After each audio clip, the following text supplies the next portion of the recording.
So it seems like that store is a pretty lucky store because a lot of people win from that store, don't they? Is it random? Yeah, probably, right?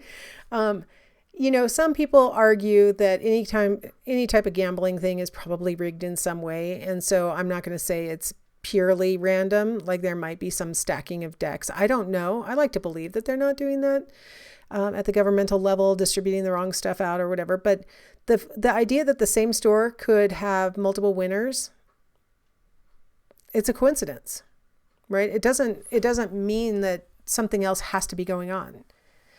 We see a correlation. We see these events, and we form this illusory correlation in our mind that probably is inappropriate, probably just lucky. We notice pairings that seem odd, and so we start to think that it's more meaningful than it really is. Rare things happen, and then if it starts to happen, we start hearing about it more often. We start to think that it's no longer rare. For example, autism has become really common, right? 1 out of 50 people are diagnosed with autism. That's 2% of the population. So I did a little graphic to illustrate, that it is a very narrow band of people. But hearing that it's gone from 1 out of 135 to 1 out of 97 to 1 out of 85, 89, and then now it's down to 1 out of 50. And in some states, it's actually even more common than that. Makes a person feel like it's becoming really common, like something must be causing this, like something must be happening. And so then they look at things that are incorrect, like vaccines and other things. Just FYI, the most common explanation for an individual's autism is the age of their parents. And one of the things that has been changing lately is people are having children much later. And so it's probably a much simpler explanation, and it's probably due to, something much more natural than vaccines. I think we've already eliminated that explanation. Rare things happen, right? Like peanut allergies, they reported that the rate tripled, so that we would all think, oh my gosh, tripled. So I did a graphic for you from 1997 to 2008. The rate did triple. That's true. But it's still a really rare event. And if you have peanut allergies, please do not think I'm belittling peanut allergies. I'm not belittling autism. These are serious conditions. But we're talking about, us noticing rare things and then overblowing them as like a likely occurrence for an individual.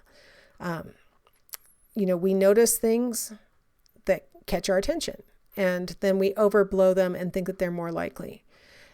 So illusory correlations happen when, we notice an odd pairing and we think, well, that's weird. When I was a kid, it seemed like more people were allergic to strawberries than to peanuts. And actually, when my children were young in the 1990s, we were told as parents not to give them peanuts or peanut butter or anything like that until they were at least a year old. It might have even been 2 years old that we were supposed to wait. And they now think that one of the contributing factors to the increase in the rate of allergies is that we did not expose our kids to peanut butter. And so they reacted to them, when they finally did get to meet them. So now today, my granddaughter was introduced to peanut butter when she was 6 months old. So like an entire flipping of dietary recommendations coming from pediatricians, because they think that they actually might have made children more sensitive to these allergens by not exposing them early enough.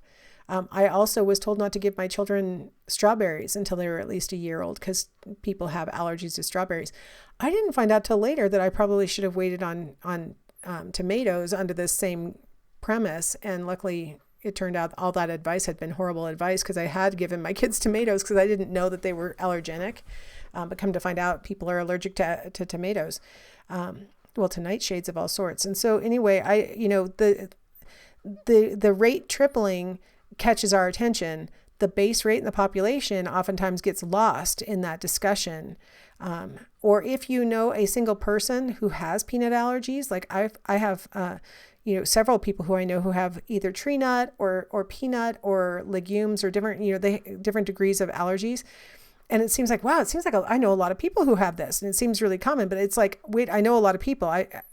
The 3 people who I'm thinking of who I know of have these allergies are all former students, How many students have I taught, right? So given that I have this wide experience with lots of different people, it's not surprising that 1.4% of the people that I've known might have had this condition, right?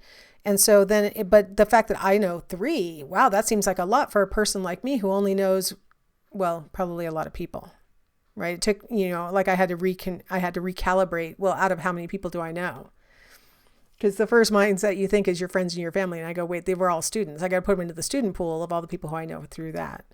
So rare things happen, but they catch our attention, right? And then we overblow them. Here's the thing. If it catches our attention, we tend to think it's important. Remember, we talked about the availability heuristic. If we can think of an example, it must be common. Well, if it catches our attention and we can think of it later, we start to think, well, this is actually really important, and that this is something that I actually need to process and hold in my memory and things like that. And so we may overblow these odd matches because it caught our attention and then now we think it's important. So in conclusion, what was I trying to convey to you throughout this whole chapter that was called, the role of chance?